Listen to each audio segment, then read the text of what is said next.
నాకు చాలా హ్యాపీగా ఉందిరా. అమ్మాయికి మంచి సంబంధం కుదిరింది, సమయానికి డబ్బు కూడా సమకూరింది. ఇంతకన్నా ఏం కావాలి చెప్పు? హ్యాపీగా పెళ్లి చేసేయచ్చు. బంధువుల దగ్గర ఏ బ్యాడ్ నేమ్ రాదు. ఏమండి, ఇంత డబ్బు ఇంట్లో ఉండటం మంచిది కాదండి, బ్యాంక్ లో వేద్దాం. నిజమే. రేయ్ పంచి, ఈ డబ్బు తీసుకెళ్ళి బ్యాంక్ లో నా అకౌంట్లో వేసి, ఓకేనా? సరే నాన్నగారు. రే జాగ్రత్త, 10 లక్షలుంది. సరే నాన్నగారు. వెళ్ళరా.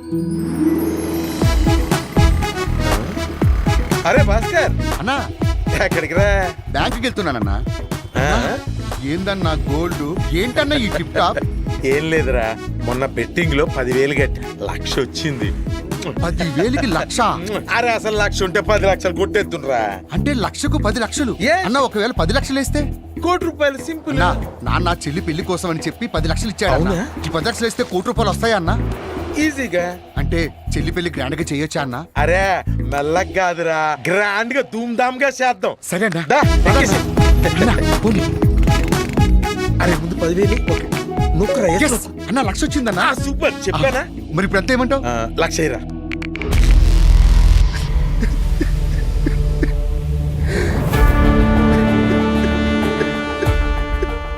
సారీ రా భాస్కర్.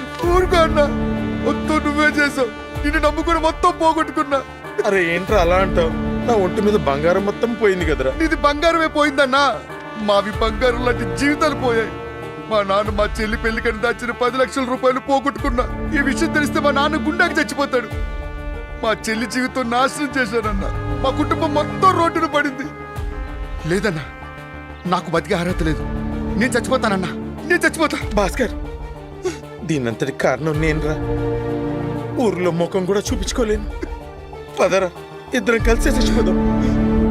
₹1 పెట్టే 10 రూపాయలు తిరిగి ఇస్తారని ఎన్నో online betting apps, fantasy apps మీకు ప్రామిస్ చేస్తారు.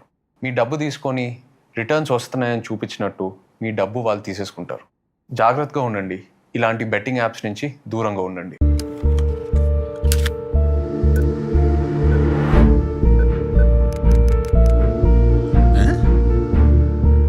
ఇదేందే? ఎనీ టైం మనీ అంటారు, ఏ టైంలో డబ్బులు ఇస్తావు? హలో సార్, ఎక్స్క్యూజ్ మీ, నన్ను ఏమైనా హెల్ప్ చేయమంటారా? చూడడానికి పెద్ద గంజాయి బ్యాచ్ ఊళ్ళగా ఉండవు, నువ్వు నాకు హెల్ప్ చేసేది ఏందిరా స్వామి? గూగుల్ తెలియలేదా ఎందుకు కనుక్కోవడానికి? అమ్మా గూగుల్ తెల్లే, ఇప్పుడు Karur Vysya bank customer care number చెప్పమ్మా.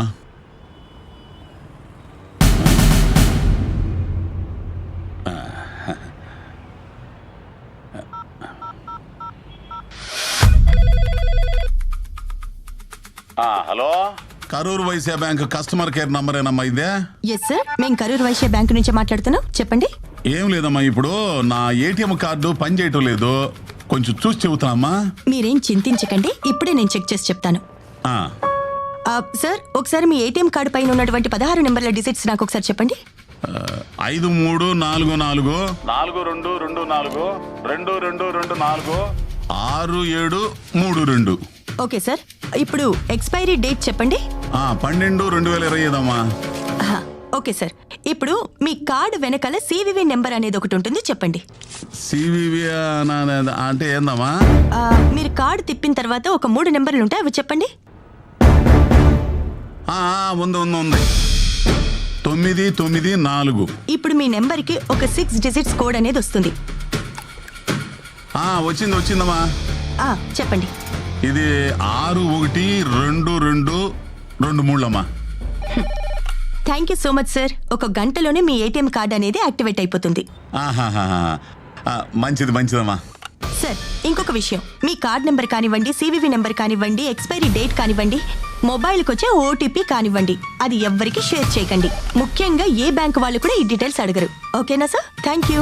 థ్యాంక్స్ అమ్మా, థ్యాంక్స్. డబ్బులు వస్తాయి ఇప్పుడు? వస్తాయి సార్.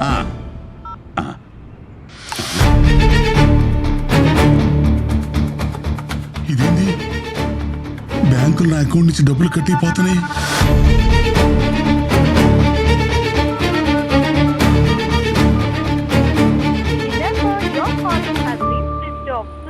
ఇదేంటి, ఫోన్ స్విచ్ ఆఫ్ చేసుకుంది? ఎవరో డబ్బులు తప్పేస్తున్నారు. అయ్యయ్యో, నా కార్డులో డబ్బులన్నీ పోతున్నాయి. గోయిదా గోయిదా. గూగుల్ లేదా ఇతర సెర్చ్ ఇంజిన్లో మీరు కస్టమర్ కేర్ నెంబర్ కోసం సెర్చ్ చేసినప్పుడు సైబర్ మోసగాళ్ళు ఫేక్ నెంబర్స్ని పెట్టి మీకేదో మంచి చేస్తున్నట్టుగా నమ్మించి మీ ఫోన్లో ఏపీకే ఫైల్ లేదా ఎనీ డెస్క్ వంటి రిమోట్ కంట్రోల్ యాప్స్ని మీ ఫోన్లో ఇన్స్టాల్ చేయించి మీ బ్యాంక్ ఖాతాలో ఉన్న డబ్బుల్ని కొట్టేస్తూ ఉంటారు.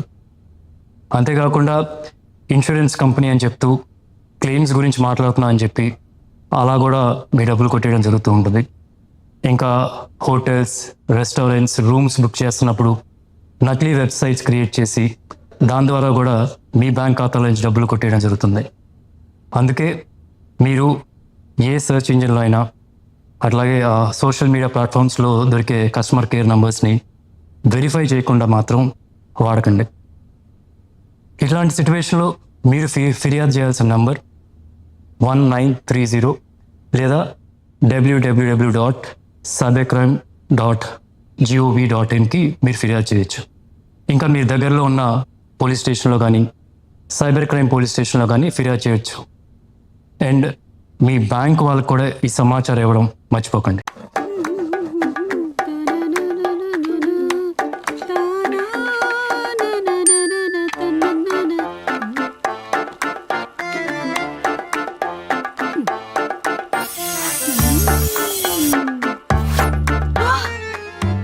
పొద్దున్నే లేచి ఎవరి మొహం చూసానో కానీ ఏమి చేయకుండానే నా అకౌంట్లోకి డబ్బులు వచ్చాయి.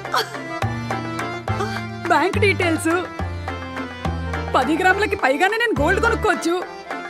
ఓటీపీ 1,20,000 నా అకౌంట్లోకి రాగానే మా ఆయనకి ఫోన్ చేసి సర్ప్రైజ్ చేస్తాను. అయ్యో అయ్యో, ఏంటిది? నా అకౌంట్లోకి డబ్బులు రావడం కాదు, నా అకౌంట్లోంచి 4,20,000 పోయాయి. No! ఇలా ప్రలోభ పెట్టేటువంటి మెసేజెస్, కాల్స్ వచ్చినప్పుడు ఆతృతపడి రిప్లైలు, ఓటీపీలు ఇవ్వకండి. ఇలాంటి సైబర్ స్కామ్లని తిప్పి కొట్టి చెప్పండి నో. బనానా తిను. ఏమండి, పిల్లలకి వెకేషన్ వస్తుంది, ఈసారి మంచి ట్రిప్ కి వెళ్దామండి. మమ్మీ, ఈసారి చిల్డ్రన్ కార్నివల్ కి వెళ్దాం. మమ్మీ నువ్వు నన్ను కిడ్స్ పార్క్ కి తీసుకెళ్తానన్నా. ఏమండి, పిల్లలు బోర్ అయిపోతున్నారు, ఒక లాంగ్ ట్రిప్ ప్లాన్ చేద్దామండి. అమ్మో, ఈ హాలిడే సీజన్లో ట్రిప్ అంటే ట్రావెల్ ఏజెంట్ ఆస్తులు అడుగుతాడు.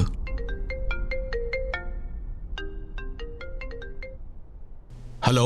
హాయ్ సార్, మేము ఎస్బీఐ బ్యాంక్ నుంచి కాల్ చేస్తున్నాం. మీకు క్రెడిట్ కార్డు ఉంది కదా?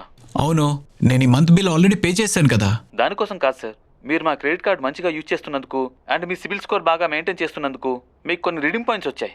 అవి క్లెయిమ్ చేసుకుంటారని మీకు కాల్ చేశాను. సరే, నేను ఇప్పుడు కొంచెం బిజీగా ఉన్నాను, తర్వాత క్లెయిమ్ చేసుకుంటాను. సార్ అలా కాదు సార్, మీరు ఈ మంత్ లోపల పాయింట్స్ క్లెయిమ్ చేసుకోవాలి, లేదంటే ఎక్స్పైర్ అయిపోతాయి సార్. సరే, ఈ మంత్ ఎండ్ క్లెయిమ్ చేసుకుంటాను. ఇప్పుడు కొంచెం బిజీగా ఉన్నాను, ఫోన్ పెట్టండి. సార్ మీరు నైట్ లోపల క్లెయిమ్ చేసుకుంటే మీకు కొన్ని ఎక్స్ట్రా బెనిఫిట్స్ వస్తాయి సార్. బెనిఫిట్సా? అవును సార్, చాలా బెనిఫిట్స్ ఉన్నాయి సార్. Okay, 1 minute. చెప్పండి. సార్, మీరు ఇయర్లీ కట్టాల్సిన యాన్యువల్ ఛార్జెస్ కట్టాల్సిన అవసరం లేదు. పైగా మీరు స్పెషల్ కస్టమర్ కాబట్టి మీరు రిడీమ్ పాయింట్స్ ని క్లెయిమ్ చేసుకుని ఫ్యామిలీ టూర్ కి ఫ్రీగా వెళ్ళొచ్చు సార్. ఫ్యామిలీ టూర్ అంటే డెస్టినేషన్ ఏదైనా పర్వాలేదా? ఎస్ సార్, ఇండియాలో ఎక్కడికైనా వెళ్ళొచ్చు. ఓకే, నా రీడింగ్ పాయింట్స్ ఎలా క్లెయిమ్ చేసుకోవాలి? ఇప్పుడు మీకు లింక్ వస్తుంది చూడండి. వచ్చింది. ఇప్పుడు ఆ లింక్ లో మీ క్రెడిట్ కార్డ్ డీటెయిల్స్ ఎంటర్ చేయండి sir. Okay, credit card details అంటే మీ credit card number, expiry date, pin enter చేయండి సార్. ఇప్పుడు ఏం చేయాలి? ఇప్పుడు మీకు ఒక ఓటీపీ వస్తుంది, అది కూడా ఎంటర్ చేయండి. చేశాను. ఓకే సార్, ఇప్పుడు మీరు లింక్ సబ్మిట్ చేసిన తర్వాత మీ పాయింట్స్ ఆటో రీడీమ్ అయిపోయి మీకు నెక్స్ట్ ఇయర్ ఛార్జెస్ అన్ని 0 అయిపోతాయి సార్. ఓకే, మరి మా టూర్ సంగతి ఎలా తెలుస్తుంది? ఇంకో 10 minutes లో మా ఏజెంట్ మీకు కాంటాక్ట్ అవుతాడు, మీరు అతనితో మాట్లాడొచ్చు sir. Thank you very much. నాన్న, we are all going to Goa. ఇదేంటి, నా అకౌంట్ నుంచి 75,000 కట్ అయింది. అరే, ఇంకో 50,000 కట్ అయింది. నా అకౌంట్కి ఏమవుతుంది? అదేంటండి, ఎవరికైనా ఓటీపీలు ఇచ్చారా? ఇందాక కస్టమర్ కేర్ వాడు లింక్ పంపిస్తే దాంట్లో card details and OTP enter చేశాను గీత. అయ్యో, అసలు ఎలా వాళ్ళకి ఓటీపీలు అవన్నీ ఇచ్చేస్తారండి? చెప్తూనే ఉన్నారు కదా ఫ్రాడ్స్ జరుగుతున్నాయని. కస్టమర్ కేర్ కదా, ఫ్రీ టూర్ అంటే ఆలోచించలేదు గీత. ఇంతకీ ఏమైందిరా? మోసపోయాం మావయ్య. ఏమండి, పదండి సైబర్ క్రైమ్ లో రిపోర్ట్ చేద్దాం. సరే పద. ఇది ఒక ముఖ్యమైన సందేశం. చాలామంది క్రెడిట్ కార్డ్ రీడీమ్ పాయింట్స్ అనే పేరుతో ఏపీకే ఫైల్స్ పంపుతున్నారు. ఇది ఒక పెద్ద మోసం. మీరు లేదా మీ ఫ్యామిలీ మెంబర్స్ ఈ ఫైల్స్ కానీ లేకపోతే ఎవరైనా పంపించినప్పుడు ఈ ఏపీకే ఫైల్స్ ఓపెన్ చేయకుండా అండ్ అలాగే ఇన్స్టాల్ చేయకుండా ఉండాలి. ఒకవేళ ఇన్స్టాల్ చేస్తే credit card, debit card, CVV pin లేదా PAN card, Aadhaar card details and అలాగే ఏటీఎం పిన్ హ్యాకర్స్ చేతికి వెళ్ళే ఛాన్సెస్ ఉన్నాయి. అండ్ అది వెళ్ళినప్పుడు అదే కాకుండా మీ ఫోన్ని కూడా ఒక రిమోట్ కంట్రోల్గా చేసి మీ ఖాతాల నుండి డబ్బులు దొంగలిచ్చే అవకాశం ఉంది. గుర్తుంచుకోండి, బ్యాంకులు ఎప్పుడూ CVV number, pan card details, Aadhaar card details అలాగే పిన్ నంబర్ ఎప్పుడూ అడగవు. ఎవరైనా లింక్ పంపినా లేకపోతే ఫైల్స్ పంపినా వెంటనే అవి ఓపెన్ చేయకుండా డిలీట్ చేయండి. ఒకవేళ మోసపోతే ఇమీడియట్గా 1930కి కాల్ చేయండి, లేకపోతే నేషనల్ సైబర్ క్రైమ్ పోర్టల్కి కంప్లైంట్ చేయండి. ఏమ్మా లక్ష్మి, బాబాయ్ ఇవాళ ఏం కూరలు ఇస్తున్నావు? నిన్న తోటకూర తిన్నారు కదా, విటమిన్ కే వచ్చుంటుంది. ఇవాళ కాలీఫ్లవర్ తినండి, విటమిన్ సి వస్తుంది. అలాగే అలాగే. ఇదిగోండి బాబాయ్, చిల్లరా ఉంచుకో అమ్మా. పరాయి సొమ్ము పాము లాంటిది బాబాయ్, మనం ఉంచుకుంటే మనల్నే కాటేస్తుంది. నేను తీసుకోను. మంచి పిల్లవే. ఏంటి కేవైసీ అప్డేట్ చేయాలా? ఆధారు, పాన్ ఎంటర్ చేసి మీకు ఓటీపీ సబ్మిట్ చేయాలి, అంతే కదా? మీరు లింక్ పంపించండి, చేసేద్దాం. ఫ్రెష్ కూరగాయలు ఏమున్నాయి? ఇవన్నీ ఫ్రెషే. ఫ్రెషా? ఏం ఫ్రెష్ ఉన్నాయి? వంకాయ ఏమో వంకరగా ఉంది, టమాటా ఏమో పుచ్చిపోయింది, ఆలుకేమో బొక్కలు. తెలిసిందేగా. ఇంకా ఏం తెలుసు నీకు? అన్నీ తెలుసు మాకు. గోడౌన్ నుంచి తక్కువ రేట్లు తీసుకొచ్చి ఇక్కడ మా అందరికి హై రేట్స్కి అమ్ముతారు. ఇన్ని తెలిసిన నీకు బ్యాంక్ వాళ్ళు కేవైసీ అప్డేట్ చేయడానికి ఎలాంటి లింకు పంపరని తెలీదా? తెలీదు. అలా అప్డేట్ చేయాలంటే నేరుగా బ్యాంక్ వెళ్ళి అప్డేట్ చేయాలని తెలీదా? తెలీదు. Debit card, credit card information ఎవరికి పడితే వాళ్ళకి ఇవ్వకూడదని తెలీదా? తెలీదు. అలా చేస్తే నీ ఖాతా ఖాళీ అవుతుందని తెలీదా? తెలీదు. బేరాలు ఆడడం అయితే తెలుసు, కానీ సైబర్ కేటగాళ్ళ చేతుల్లో మోసపోకూడదని తెలీదా? తెలీదు. కేవైసీ లింక్ మీద క్లిక్ చేసుంటే నా ఖాతా అంతా ఖాళీ అయిపోద్దని తెలిసింది. థ్యాంక్స్ అమ్మా. ముందు మీరు తెలుసుకోండి. తెలియని నెంబర్స్ నుండి కాల్స్ కానీ మెసేజెస్ కానీ వస్తే వాటి మీద క్లిక్ చేయకండి, వెంటనే డిలీట్ చేసేయండి. ముఖ్యంగా సాఫ్ట్వేర్ ఉద్యోగులు, వృద్ధులు, పదవి విరమణ చేసిన వాళ్ళు, గృహిణులు వచ్చిన లింక్స్ ని సరిగ్గా గమనించకుండా క్లిక్ చేసి మోసపోతున్నారు. ఇలా మోసపోతున్న వాళ్ళల్లో ఎక్కువ మంది చదువుకున్న వాళ్లే ఉండటం ఆశ్చర్యం. సైబర్ కేటుగాళ్లు రోజుకొక కొత్త పద్ధతిలో మన ముందుకొస్తున్నారు. తస్మాత్ జాగ్రత్త. ఇటువంటి సైబర్ మోసగాళ్ళని అరికట్టడానికి 1-930కి కాల్ చేయండి.